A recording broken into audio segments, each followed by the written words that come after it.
अब आपको जिला उधमपुर लिए चलेंगे और जिला उधमपुर के ही सदल इलाके में साल 2014 में आई हुई आपदा से प्रभावित यहां जितने भी लोग हैं 40 परिवारों की मुश्किलें खत्म होने का नाम नहीं ले रही हैं, क्योंकि ये लोग काफी तरीके से प्रभावित हुए थे। और आपदा के बाद अब सरकार ने इन 40 परिवारों को सुई से लेकर बड़ी चीज तक दिलवाने के जो दावे हैं वो किए थे। लेकिन आप देखिए, सुई गांव में अस्थायी आशियाने बनाकर दिए थे, लेकिन आज तक इन आशियानों की हालत खस्ता हो चुकी है। इनकी मरम्मत फिलहाल नहीं हो पाई है। तो अस्थायी आशियाने गिरने की कगार पर पहुंच गए हैं।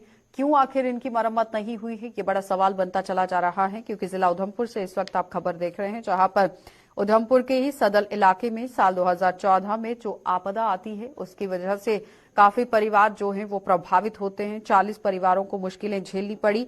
लेकिन उस बीच में आप देखिए किस तरह से सरकार ने यहां पर घर बनाकर दिए। 40 परिवारों को यहां सुई गांव में अस्थायी आशियाने बनाकर दिए थे, लेकिन इन आशियानों की रखरखाव न होने की वजह से, देखभाल न होने की वजह से काफी तरीके से इन लोगों को परेशानियां झेलनी पड़ी और अभी तक इनकी मरम्मत नहीं हो पाई है। क्या कुछ कारण रह गए हैं, किस वजह से इन लोगों को अनदेखा किया गया है, ये बड़ा सवाल अब बनता चला जा रहा है। क्योंकि अस्थायी परिवार हैं तो जाहिर तौर पर ठंड का भी मौसम है और दूसरी तरफ आप देखिए ये परिवार किस तरह से अपनी हालत पर आंसू बहा रहे हैं। किशोर हमारे संवाददाता हमारे साथ जुड़ चुके हैं। किशोर, आखिर क्या कारण है कि अभी तक इन लोगों की आशियानों की मरम्मत नहीं हो पाई है?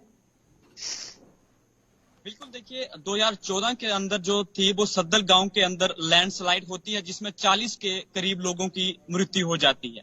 लेकिन 49 के करीब ऐसी फैमिलियां थी जिनको उधमपुर के साथ लगते सुई गांव के अंदर उनको शिफ्ट किया जाता है। लेकिन आज उनकी हालत इस तरह की आशा बनी हुई है, जिस तरह से जो है खाना बदोश अपनी जो है वो जिंदगी जीते हैं, उस तरह से अपनी जिंदगी जो है वो जीने के लिए मजबूर हुए हैं।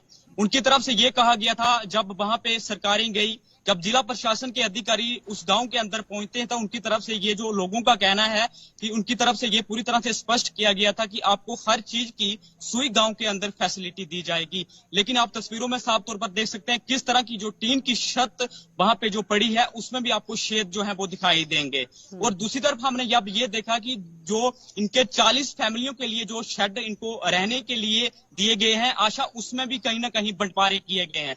उसमें हमने साफ तौर पर देखा कि प्लाईवुड का इस्तेमाल वहां पे किया गया है। और दूसरी तरफ हमने ये भी देखा कि जिसमें 8 से 10 फैमिली, जहाँ जितने फैमिली के मेंबर हैं एक ही घर के अंदर रहते हैं, जिसमें पत्नी, बहू, बेटी सभी एक ही फैमिली के अंदर रहती हैं।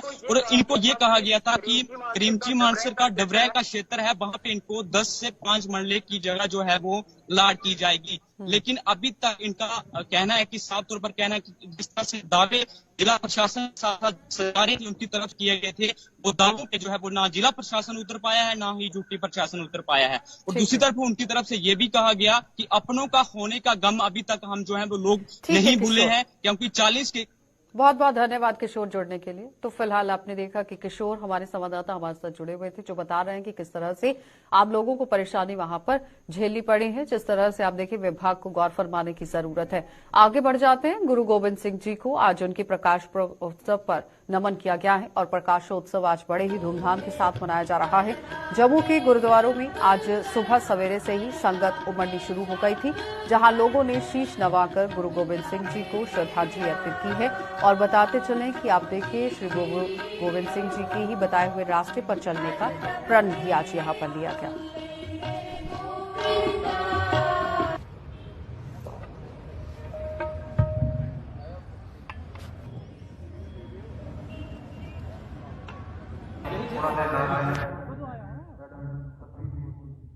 कलगीधर पिता साहिब कमाल गुरु गोबिंद सिंह पातशाह जी का पावन पवित्र प्रकाश दिहाड़ा जो डिस्ट्रिक्ट गुरुद्वारा प्रबंधक कमेटी की तरफों अज 5 जनवरी ਨੂੰ मूल नानक शाही कैलेंडर के मुताबिक मनाया जा रहा है। इस पर्व के उत्ते सारे ही देशवासियों ਨੂੰ, सारी संगत ਨੂੰ और जो गुरु नानक नाम लेवा सिख सतगुरु जी ते विश्वास रखते हैं, उन्होंने सारिਆਂ ਨੂੰ ਅੱਜ ਦੇ ਇਸ ਦਿਹਾੜੇ ਦੀ ਲੱਖ ਲੱਖ ਵਧਾਈ ਹੋਵੇ।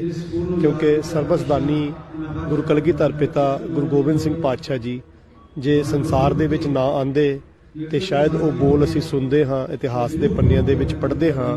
ਬੁੱਲਾ ਸ਼ਾਹ ਕਹਿੰਦੇ ਨੇ ਕਿ ना कहूँ जब की, ना कहूँ तब की, ना कहूँ अब की, अगर ना होते गोबिंद सिंह तो सुन्नत होती सब की।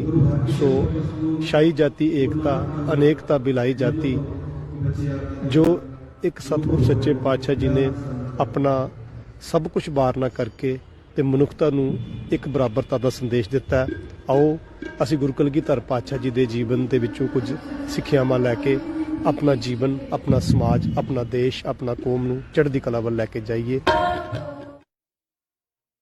चलिए बुलेटिन में फिलहाल इतना ही। आप बने रहिए गुलिस्तान न्यूज के साथ।